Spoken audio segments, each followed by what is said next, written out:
Hello, friends. This is a re-upload. My original three-part review has been amalgamated into this one video. I had to take down and edit part of the second video anyway due to a copyright claim from Yes Minister.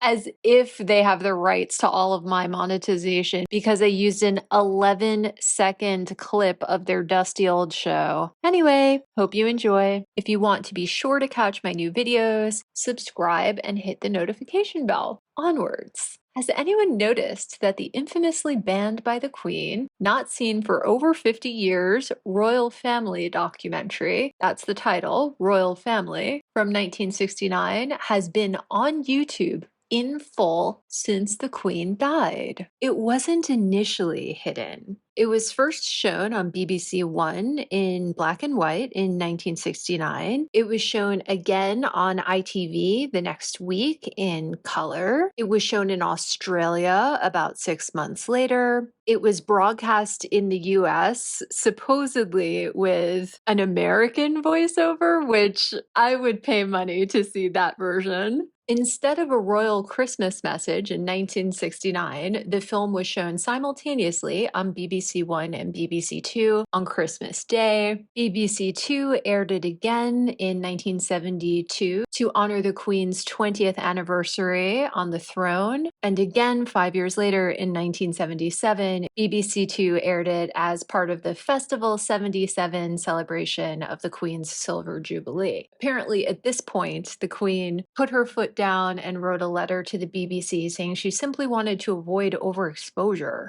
Decades later, post-retirement, William Heseltine, the head palace press officer at the time, said it was, quote, of its time and for its time, we put heavy restrictions on it because we realized it was a huge shift in attitude, end quote. In other words, the Queen didn't see it so much as shocking liberals, but as shocking conservatives. Truly, in 1969, who could have imagined a world with the Kardashians, Love Island, OnlyFans? What have we become? Apparently, the Queen regretted making it so much that she personally requested it never be shown again, and it was never even leaked by a BBC employee until 2021, when it was only up on YouTube for a few days before being copyright claimed and removed. Yet, someone posted it in full on YouTube literally the day after the Queen died, and no one has touched it. Do you think King Charles secretly likes it, so he's letting it ride? Or do you think their various legal and media teams have just been too busy to deal with it lately? Do you think H&M did it with a fake account because they are that obsessed with spiting and trying to embarrass their family? Anyway, I was very curious to see what the Queen so disliked, especially considering she herself commissioned the film in honor of Charles's investiture as the Prince of Wales. So of course I watched it, and I want to review and chat about it today. First, let's talk about how the movie came about. It was cooked up by Lord Brabourne, William Heseltine, and Prince Philip. Lord Brabourne was married to Philip's first cousin. He had around 20 years of experience as a production manager and then producer at the BBC going into filming, but he was not directly involved in the project because the same year Royal Family was filming, he was serving as a producer on Zeffirelli's Romeo and Juliet, which of course was nominated for Best Picture. Soon after, he became truly successful as a producer, with films including Murder on the Orient Express, Death on the Nile, Little Dorrit, and most famously, A Passage to India. Penny Knatchbull, current Countess of Burma, more widely known as the Pretty Lady Prince Philip was always carriage driving with, was his daughter-in-law.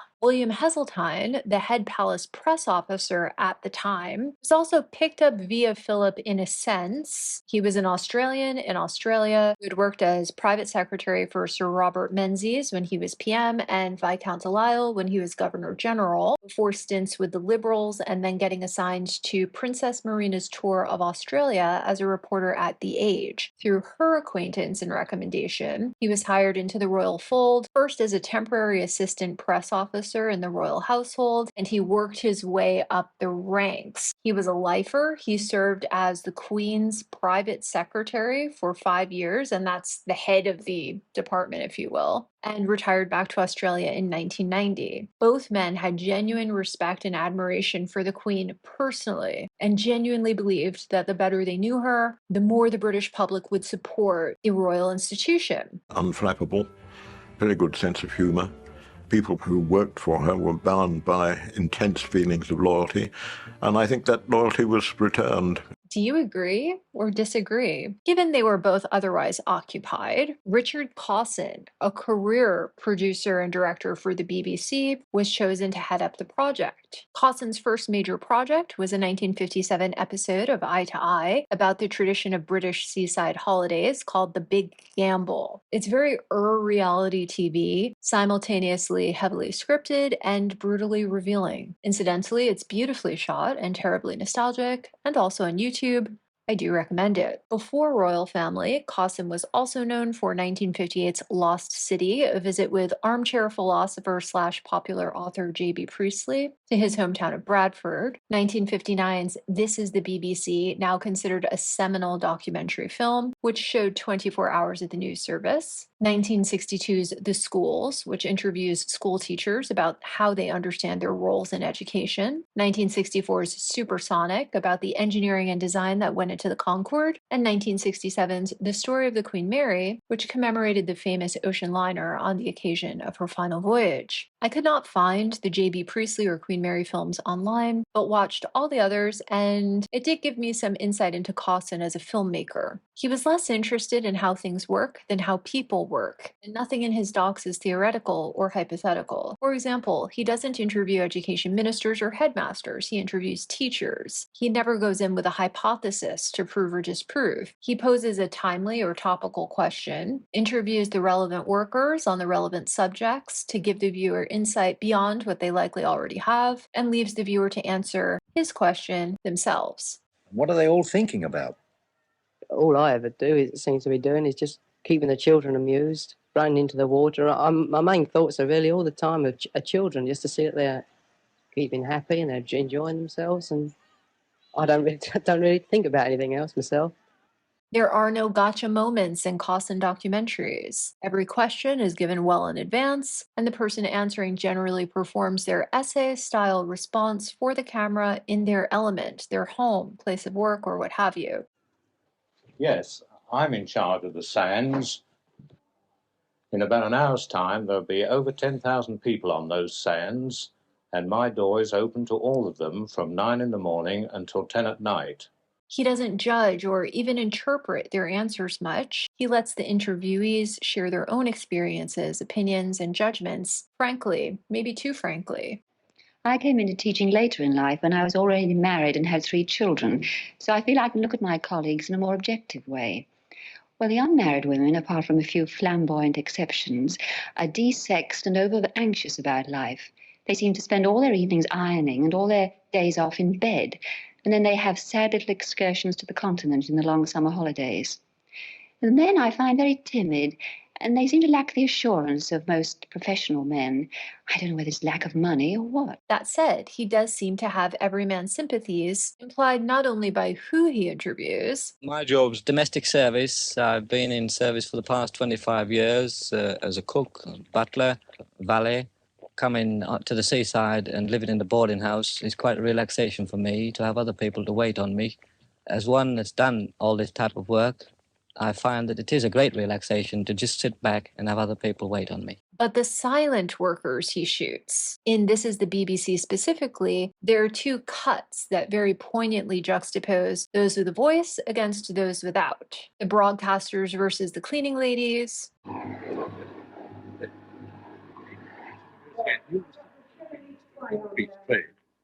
At Lincoln, the stewards are to inspect the course again later this morning.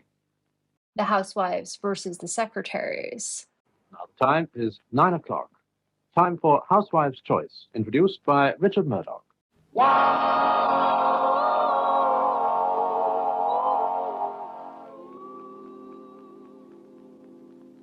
These sympathies are also reflected in the notion, examined in several of his films, that life is a gamble. Every year, 17 million people take the big gamble. They go for a holiday by the sea, knowing perfectly well there's a 50-50 chance of a year's savings going down the drain. This is the story of a great big gamble by a handful of men who have to be years ahead of their time. It happens to be the story of an aeroplane that doesn't exist. If it flies, well, flying in it will be like putting Granny in a missile. Looking at and listening to all of these real people with their very varied backgrounds in every film, you can't help but perceive that the lives we're born into are also just a gamble, as are so many of the choices we end up making. His interview and exposition style was becoming outdated by the time Royal Family was filmed, when cinema verite, I don't know, I don't know if I should say it that way. Is that obnoxious? Had become the cutting edge of documentary filmmaking.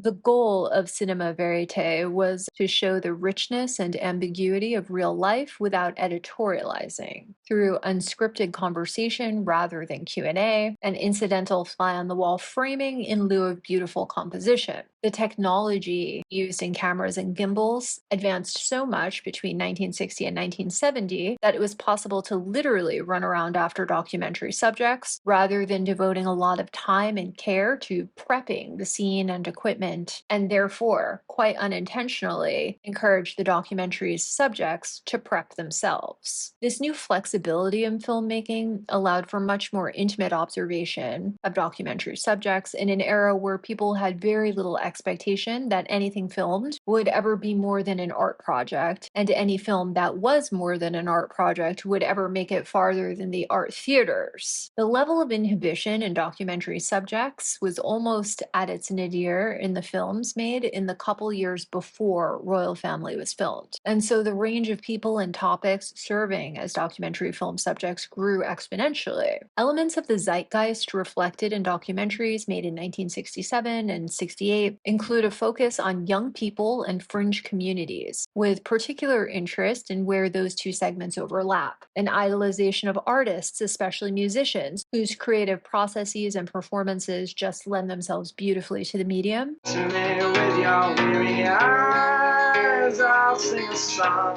for you. That's what I'm here to do, to sing for you, to sing for you.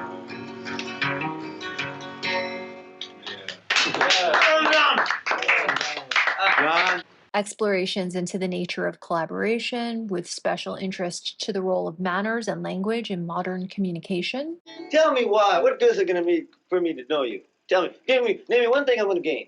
Well, you might learn something from my attitude to life. Well, what is your attitude to life? Huh? I can't explain that in 2 minutes. Well, what are you asking me to explain in 2 minutes? That's all you're getting is 2 minutes. You're asking me to explain something in 2 minutes, too. But you're the artist. You're supposed to be able to explain it in 2 minutes. I am? Yeah. Hey, wow. What about you? Aren't you an artist? Oh, no. What are you? No, no. What? What are you? I'm a science student. Well, let's hear it again. What are you? Frank discussion of class, race, and sexuality, the concept of self-identification beyond those labels. I gave her a pill every day at lunchtime at 1 o'clock, knocked her out. She'd sleep till 4, and they had a Hungarian shepherd, a pulley. Dog and I would go down to, I call it Neurotic Park, but in San Francisco they call it Aquatic Park. But there's nothing down there but a bunch of neurotics, like the Italians all on one end, the faggots all on another end, the muscle men all on the other end, and the dope fiends all in the middle. That's where I was, in the middle. And the constitution of mental illness and emotional disturbance. Yeah? I don't feel good. You're all right. All right. I'm okay. Mm-hmm. That's what's inside. Oh, I feel good already. Because you can put my head backwards. They're just helping you. The same way there's a magic triangle of project management where quality is determined by time, scope, and cost, there's a magic triangle of documentary filmmaking where quality is determined by honesty, privacy, and incitement. A brutally honest, deeply moving film typically requires the absence of privacy, and a film made to simultaneously preserve privacy and stir a lot of shit cannot structurally be very honest. How are you making on Netflix? My word is peace, peace, peace. It's got to be peace. All I want is peace. And I went, no, I can't have peace without truth. My word for that year was truth. I'm actually not going to compare this doc much to Harry and Meghan's Netflix shenanigans because that would just be pointless. You can't compare Perrier Jouet to Smirnoff Ice. Simply in their choice of director and expected tone, the Queen and Prince Philip showed so much more integrity than H&M did. By simultaneously assiduously guarding their privacy and being so caustic, the quality of H&M's documentary was off the charts inauthentic. And the world is watching this drama play out. So dishonest as to be perceived as a fiction documentary hybrid, which, if self-acknowledged, could actually be an interesting project. You're taking the bait. You're feeding the beast. It is an illusion. But as is comes off as naked propaganda. But I digress. Back to Richard Clausen. Relative to the Maisleys brothers, D.A. Pennebaker, Richard Leacock, and various other avant-garde, now iconic documentary filmmakers of those years, he was a staid, conservative choice at the ripe old age of just 46 because times had changed that fast. On one hand, I think it was incredibly brave and earnest of the royal family to work with any filmmaker who wasn't a fawning sycophant. On the other, I wonder what expectations they set for process and result. Rather than working in Clausen's usual interview format, where a big question is posed, all those with relevant knowledge are questioned on the specifics, and the audience is left to draw their own conclusions, Royal Family is almost totally voiceover narrated in a manner that draws conclusions for the viewer so brazenly it comes off as an educational film made for immigrants hoping to be naturalized or young school children. Not all official engagements are formal. The British Olympic team, winners and losers alike, found themselves rubbing shoulders with many members of the royal family, and for all these young people, the conversation was unexpectedly relaxed.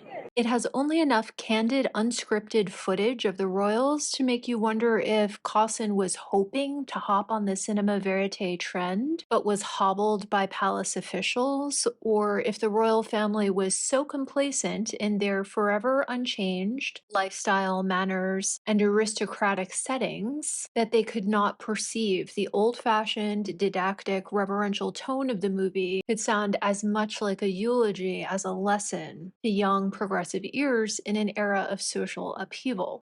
But while the Queen occupies the highest office of state, no one else can. While she is head of the law, no politician can take over the courts. While she is head of the state, no generals can take over the government. While she is head of the services, no would-be dictator can turn the army against the people. The strength of the monarchy does not lie in the power it gives the sovereign, but in the power it denies to anyone else.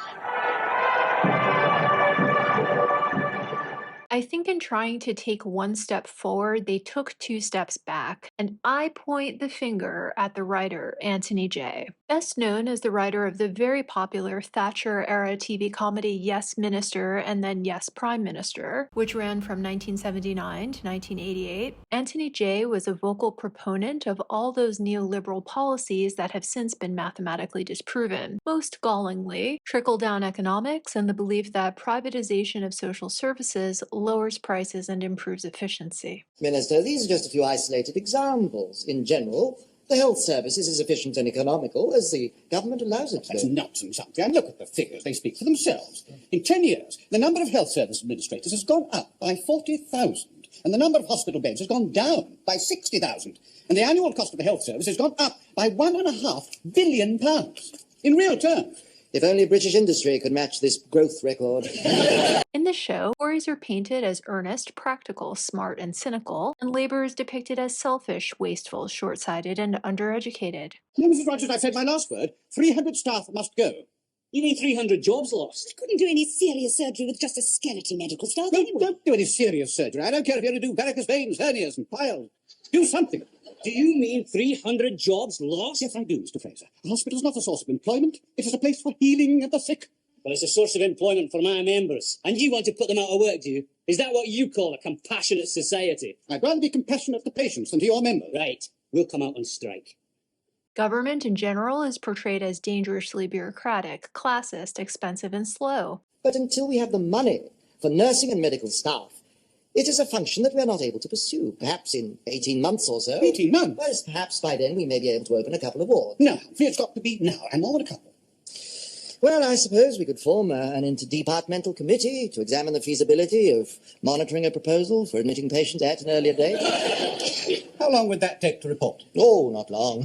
How long? Oh, about 18 18 months. months, yeah. And only within this framework of belief can one even laugh at the comedy of manners. This actor won 4 BAFTAs, and he deserved them for performing nothing short of a miracle in making this obnoxious material funny. Why do you laugh? Oh, my dear Ludo, nobody tells the truth about unemployment. Oh, why not? Well, because everybody knows you could halve it in a few weeks. But how?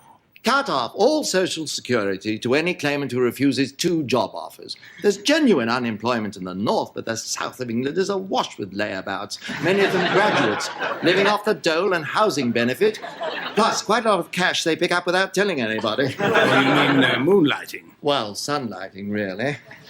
Most employers will tell you they're short-staffed, but offer the unemployed a street-sweeping job or a dishwashing job, they'd be off the register before you could say parasite. Frankly, this country can have as much unemployment as it's prepared to pay for in Social Security, and no politicians have got the guts to do anything about it. Oh, I do wish you'd said that. I'm sure you do. While I'm editing, I might as well throw in a sidebar to avoid getting repeats of a couple types of unfortunate comments I got the first time I posted this video. If you're in the comments right now telling me I don't understand British wit, sarcasm, and satire because I'm American, stop typing. Not only did I live in London for some time, but there is absolutely nothing elusive or ineffable about British humor, culture, history, or constitutional monarchy. Certainly nothing incomprehensible. Condescending to Americans doesn't flatter your intelligence. It certainly doesn't support your notion that Brits inherently possess a superior sense of humor, and rude anti-American comments will get you blocked and deleted here. I'll remind you this is a movie review. I don't care about your politics in the nicest possible way. I don't have a horse in your race. I am merely illustrating the political sympathies and tone of the writer of this movie. Anthony J. did not send up Tories and Labour equally. His premises and storylines were consistently, extremely, unrealistically right-wing propagandist because he was literally a Thatcher speechwriter. And if you've never commented on my channel before, but today's the day you decided to defend Thatcherism, check the pinned comment below for a video from the Royal Institute featuring a former Conservative MP and economist explaining how and why he pushed Thatcherism then and how and why he now knows he was wrong and that those policies didn't work. I don't blame anyone for voting Conservative. I don't blame anyone for lapping along at this show in the 80s. Lots of people found it brilliant. Parts of it hold up today. I personally do not find these particular clips or much of the show funny in retrospect, not because I'm too simple and provincial to understand it, but because I find it horrifying that TV comedies are such effective Trojan horses in encouraging people to vote against their own interests. Yes, Minister was not just about mocking inefficient bureaucracy and class stereotypes. Yes, Minister was about getting more people to vote conservative, period, the end. Anthony J's progression into more and more extreme neoliberalism spanned the length of his career. He helped launch Tonight on the BBC in 1955. Well, I don't suppose I got any ambition. Stay as I am, but more money. Now, Mike's a teddy boy, and teddy boys aren't popular with the public. Teddy boys, I don't like them at all. I don't like their style of dress. It's just to prove what they are, and they're very ignorant. I think if their parents watched over them a bit better when they were smaller, they might grow up to be good citizens. I blame their parents. Served as editor in the 1962-63 season, and then as head of television talk features in the 1963-64 season. It's all got to stop. They've had enough. The worms are turning. The rebellion of the long hairs is getting underway. They're tired of persecution. They're tired of taunts. They're tired of losing their jobs. They're tired of being sent home from college. They're tired of being sent home from school. They're tired even of being refused the dole. So with the nucleus of some of his friends, a 17-year-old Davy Jones has just founded the Society for the Prevention of Cruelty to Long-Haired Men. Well, here we are.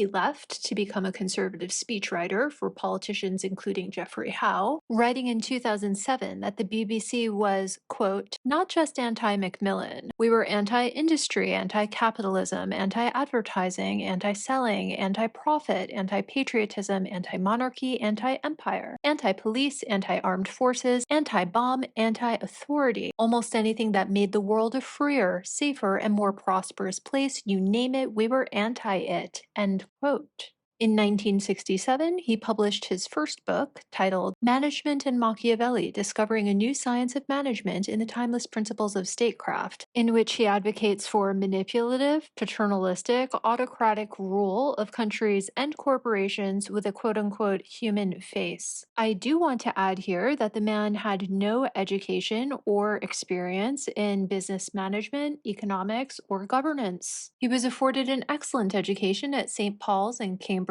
by his father, a successful character actor from the working class, and graduated with first-class honors, I'll give him that much, in classics and comparative philology. And that's where he was in life when he was chosen for this job. In hindsight, it's eye-rollingly obvious that he would both gild the lily as far as royal-friendly rhetoric goes and conflict with Richard Cawson. Documentary filmmakers know that there's a spectrum of depiction, spanning from punitive and bleak at one end to credulous and groveling at the other. No films are perfectly fair to their subjects. It's natural for them to be colored somewhat by countless factors. In my opinion, you cannot blame documentary subjects for wanting to be shown in as flattering a way as might still be interpreted as fair, but you can blame documentary filmmakers for being so flattering or unflattering the product lands wide of fair. In pandering a bit to the royal family, Jay actually did them a disservice in my opinion. If we go back to that quality triangle of privacy, honesty, and incitement, in this movie, the royal family's privacy is perfectly preserved, so lack of bias becomes paramount. The movie falls as flat as Anthony Jay is biased, which is more than a little. I can't be bothered to read any of Jay's books, but he wrote several in this vein in this era. In 1971, right after Royal Family, he published Corporation Man, which was described at the time as, quote, a brilliant mixture of evolutionary theory drawn from such works as African Genesis and The Naked Ape, end quote. In 1972, he published The Householder's Guide to Community Defense Against Bureaucratic Aggression, which ironically, according to Wikipedia, was, quote, adopted by the proletariat as the ultimate Bible of dealing with bureaucracy, end quote. Tell me, have you ever read one of Anthony Jay's books? Let me know in the comments below. In 1830, at the age of 30, describing Napoleon and the hero, Pushkin wrote, quote, a deception that elevates us is dearer than a host of low truths, end quote. Do you agree? We know Anthony Jay agreed. I doubt Richard Cawson agreed. Do you think the royal family agrees? In a recent Daily Mail article about Harry and Afghanistan, General Sir Mike Jackson, the former head of the British Army, describes the Queen thusly, quote, she's very, very discreet, completely reliable, and completely on top of detail. I remember thinking at the time, wow, Her Majesty knows more about this than we do, end quote. Do you think Her Majesty handpicked Anthony Jay and lived to regret it? The final character in this comedy of errors is the narrator, Michael Flanders. The rumor that sprang up during the decades that this film was unavailable was that it had been sequestered by the Queen because it was an embarrassing failed attempt at relatability. Nope. The moment Michael Flanders' Westminster, Christchurch, Hampstead Gardens voice hits you in the first 30 seconds, you immediately suspect that this film will be rather more condescending than respectfully straightforward.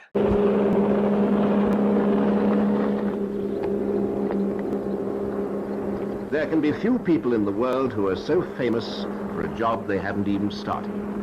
When he does start, Prince Charles will be the 64th sovereign in a family line stretching back over 1,000 years. It's true, his was the standard BBC presenter voice of the era, but combined with Anthony Jay's script, the effect is obviously not any attempt at relatability. For those of you who like trivia, Michael Flanders was actually the uncle of Olivia Wilde by marriage, though he passed away about 10 years before she was born. So what's it all about, Alfie? The film introduces itself as a sort of instruction manual and keepsake for Prince Charles. He may not succeed to the job until he's over 70, but he might be king tomorrow morning.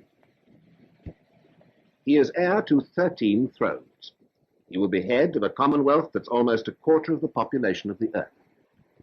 But what exactly is the job that he will one day have to do?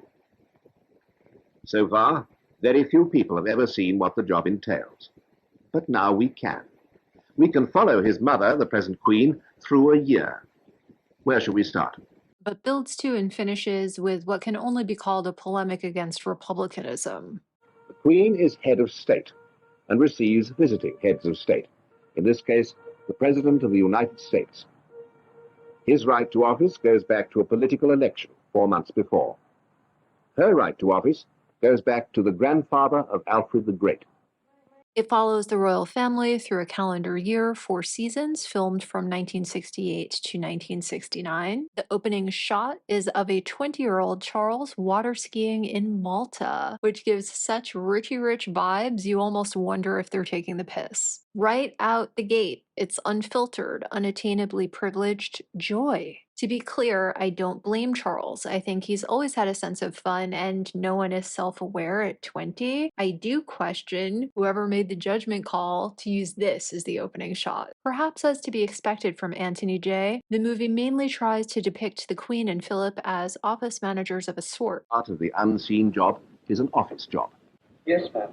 Oh, do you think you could bring up those papers that I was looking at yesterday? In actual fact, she needn't manage much at all. Literally everything in her life is planned and executed by other people, with only the quickest request for approval of the most personal, relatively insignificant decisions. I think I won't worry her majesty with that one today. Her schedule, down to the minute, year in and year out, is decided by other people. Her speeches are written by other people, her guests chosen by other people. She changes a sentence here or there, will ask for a dress that's silver, not blue, will demand to give her horse its carrot herself, but that's about it. And honestly, that's fine. Reigning monarch is not necessarily a big brain job, but it is demanding work nonetheless, so I don't fully understand Jay's insistence on this framing. Quantification is another business-adjacent rhetorical strategy employed over and over in this movie, with varying degrees of success. When the Queen's tour of South America is shown, we learn that there were 14 guards of honor, 18 God Save the Queens, 9 speeches delivered, 4 wreath layings, 12 journeys by air, 79 journeys by road, 23 different receptions, lunches, dinners, banquets, 8 finishes after midnight. A total of 104 separate engagements in 14 days. During the tour, the Queen and Prince Philip shook hands 2,500 times.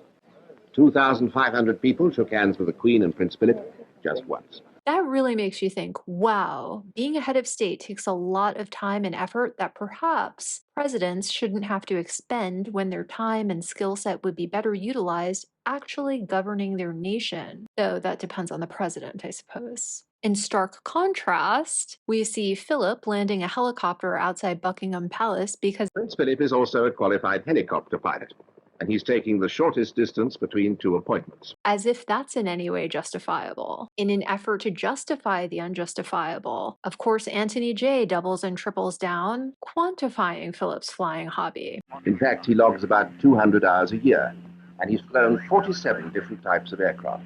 As if that will convince us it's not a waste of money. The last pseudo-corporate tactic in this movie is conflating urgency with importance. Out at sea does not mean out of touch.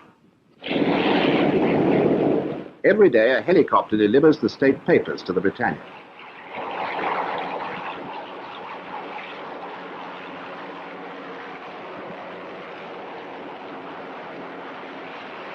Just seems a bit much. I do feel every question I ever had about the royals was answered in this movie. The Lord Chamberlain is the man responsible to the Queen for the official working of Buckingham Palace. All the 5 departments come under him.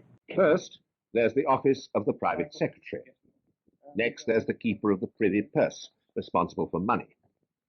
Then the Lord Chamberlain's own department, responsible for ceremonial and all aspects of the monarchy on show to the public. This includes the priceless art collection. Fourth comes the Crown Equerries Department, responsible for transportation. Finally, there's the largest department of all, the master of the household. He runs the palace. Under him come pages, footmen, butlers, under-butlers, yeomen of the wine cellars, yeomen of the pantries, the royal chef, the royal pastry chef, the controller of supply, and the housekeepers. We not only get an explanation of the 5 departments, we learn what it's like on the royal train, what it's like on the royal yacht, what a royal audience entails, what a royal visit entails, what a royal tour entails, when and why the annual royal rotation among palaces occurs, what seasons are the busiest and slowest, what the queen does every hour of a working day. At one point, they show a garden party, and the queen chats with an ex-prime minister who is in attendance. How do you feel now that you've retired? Well, I enjoy it. I've made myself busy enough, you know. I've had a bit of occupation. What are you going to do now? Where are you going to Well, go? we're here until the end of the month, ma'am. You get the feeling she really does care, but also she really doesn't relate. Obviously, she will never retire. That very evening, she and Princess Margaret go to the opera in Covent Garden in the most glam couture evening wear and jewels you could imagine. Is it work? Or is it pleasure? Her job does not look difficult, but I'm also not knocking her. By all accounts, she was very intelligent, informed, decisive, diplomatic, and the living definition of politesse. It was probably somewhat boring for her to attend the same parade of events year after year and small talk like a robot to a truly endless slew of people she would likely never meet again. The only thing that could make it bearable would be if she really cared. I believe she really cared. I believe Charles really cares. I believe William and Kate really care. I think the thing that hurts so much about Harry is not the lies and the crazy, it's the fact that he doesn't care. To return to that Daily Mail article, quoting General Sir Mike Jackson, the former head of the British Army, on what he knew to be the Queen's opinions on her grandson's going to Afghanistan, quote, "What goes on in those audiences and who says what to whom remains for the 2 people involved, and I will break the rule about not divulging what goes on this one occasion. She was very clear. She said, 'My grandsons have taken my shilling, therefore they must do their duty.' And that was that." End quote. That's the deal that evolved over a period of around 175 years, starting with the Restoration, and hasn't changed much since. Royal assent to new legislation hasn't been denied since 1707. The hereditary revenue from the Crown estates was exchanged for the civil list in 1760. The monarch hasn't unilaterally dismissed a prime minister since 1834. The Crown estate has been subject to contract litigation since 1947. And thus cannot mistreat workers, evict tenants willy-nilly, and so forth. The monarch has paid personal income tax and capital gains taxes since 1993, and the entire royal family is permitted to spend just 25% of the proceeds from the Crown estates each year before needing to come to Parliament hat in hand. This does happen occasionally. In the fiscal year 2021 to 2022, for example, they spent 27.5% of the profits generated by the Crown estates, but throughout modern history, the royal family has always collected far less than their historic estates actually earn. It can fairly be argued that no job is demanding or important enough to warrant the ultimate luxury lifestyle the royals lead, but the same could be said of Fortune 500 CEOs raking in 8-figure salaries annually. This is the deal that has been struck and restruck over the centuries. Nowhere in the movie does the Queen, Philip, or anyone else in the family argue for the necessity, practicality, or competitive advantage of maintaining a monarchy. They do not speak about what they are entitled to or what they deserve. Unlike Harry, who not only skipped out on the job, but uses appalling, borderline fascist terms like birthright to describe why his children are royal nonetheless. Everyone in this movie, not just the royals, but the royal household, perceives themselves as contractually obligated to a duty of care. So the movie is a bit tone deaf, and at an hour and a half long, it really does drag. Are those crimes deserving of 50+ years of banishment from the airwaves? Right before the film was shown, David Attenborough, the then controller of BBC Two, wrote to the director, Costin, quote, "The whole institution depends on Mystique and the tribal chief in his hut. If any member of the tribe ever sees inside the hut, then the whole system of the tribal chiefdom is damaged, and the tribe eventually disintegrates," end quote. Milton Schulman, a film critic, wrote, quote, "Every institution that has so far attempted to use TV to popularize or aggrandize itself has been trivialized by it," end quote. Peregrine Worsthorne remarked, quote, "Initially the public will love seeing the royal family as not essentially different from anyone else, but in the not so long run, familiarity will breed, if not contempt, familiarity," end quote. Good point. You can't change what the monarchy stands for if you've already revealed it. The delusional William Heseltine, chief palace press officer, called it, quote, "a fantastic success," end quote. The answer is nothing is so terribly wrong with this movie. What I believe it comes down to, and which has been said by some people in the past, is that the Queen regretted showing her children in the movie. Not so much Andrew and Edward, who were just little boys playing, but Anne and Charles. Charles is an exceedingly awkward 20-year-old. What awkward television appearance is that? What awkward television appearance? Oh, no, just the news shots, Just the news? Oh, yes, Oh. you know, when you were in Australia and yes, and all the rest. And Anne has an attitude problem. When you get on the strop, when you get to the other end, don't try and help yourself. Let them look after you.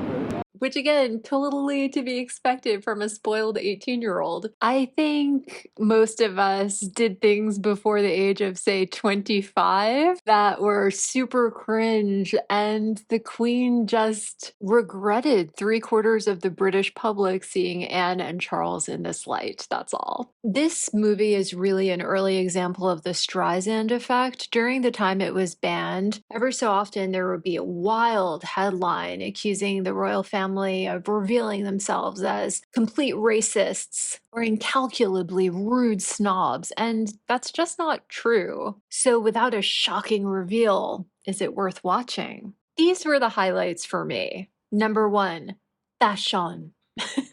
I loved the fashion. I loved the trendy style on the general public. I loved the classic British tailoring on Philip and Charles. And of course, the Queen was the queen of uniform dressing. Always in a colorful shift dress, a 3-strand pearl necklace, which was apparently a gift from her father, a collection of rotating priceless brooches, always a pair of pearl studs, a matching bracelet, coordinated person shoes, red lipstick. I loved her tweeds at Sandringham and her kilt at Balmoral. I loved the silk prints she wore in South America. At around 11 minutes in, she goes through a series of sketches with her dresser. This is pre-Angela Kelly, and shows some of the iconic jewels she'd like to match. The tiara shown in the movie is the Belgian sapphire tiara, which the Queen had actually purchased and had made just 5 years prior. We also see a Persian ruby necklace that's at least 250 years old, acquired by Victoria via the Mughal emperors. To be clear, the Queen has far bigger, far better rubies and lots of them, but this necklace has such personality. The Queen really did have a sense of style.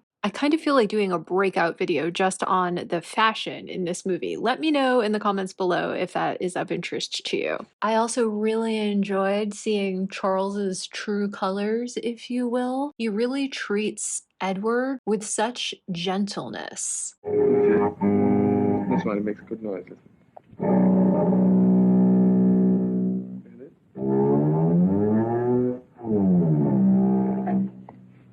Just like a tiger. That's right. You know what these are called? Strings. And this inside, the way it's shaped, gives it the sound, which goes quite a good tone. See? Oh! Come right here. He's so earnest, but sort of hesitant, joking around with his friends at Cambridge. Oh, did you wear a parachute? Have you been told how to use it? Rather the same sensation as being a spider in a cobweb. I always thought you had a sort of thing like a loo chain which you pulled and undo it. He listens and learns at the Duchy of Cornwall management meeting with Queen Elizabeth. And these are flats. These are flats, mainly in these 5 blocks, 4 there and this very high one. And what about the middle, during the winter, when the cricket's not going on? There'll just be a reprieve. Yes, it's popular occasionally. Really? Yes. It looks very difficult for concentration on cricket, I would have thought this. When you're playing out there, don't you? Speaking of Prince Edward, he was the cutest little boy.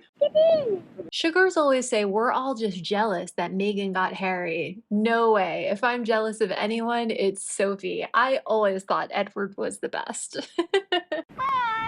We see him driving his parents nuts while they're trying to barbecue. What's this for? Learning how to read with Sarah, Princess Margaret's daughter. He's so cute. Speaking of driving the Queen nuts, there's one very quick moment where you hear the Queen yell, Come on! There's number 4. I guess that you're ready to Right, all right, let's see where it is. Are you ready? at Margaret before the annual diplomatic reception, and that really made me laugh. Another classic sibling relationship. They're both over 40 years old. They're both wearing priceless jewels, arranging themselves to meet literally the most powerful people in the world, and the Queen is reduced to yelling at the team like a middle school field hockey captain. I also really enjoyed watching the Queen Mother living it up in this documentary. I miss her. Lord Snowdon and Princess Margaret can't match the Queen Mother's 300 organizations, but they're connected with many. So many Commonwealth prime ministers are shown that I think it could be a trip down memory lane for people all over the world, really. Prime Minister of the Gambia, Your Majesty. Prime Minister of Malta, Your Majesty. Prime Minister of Lesotho, Your Majesty. Prime Minister of India, Your Majesty. Prime Minister of Ceylon, Your Majesty.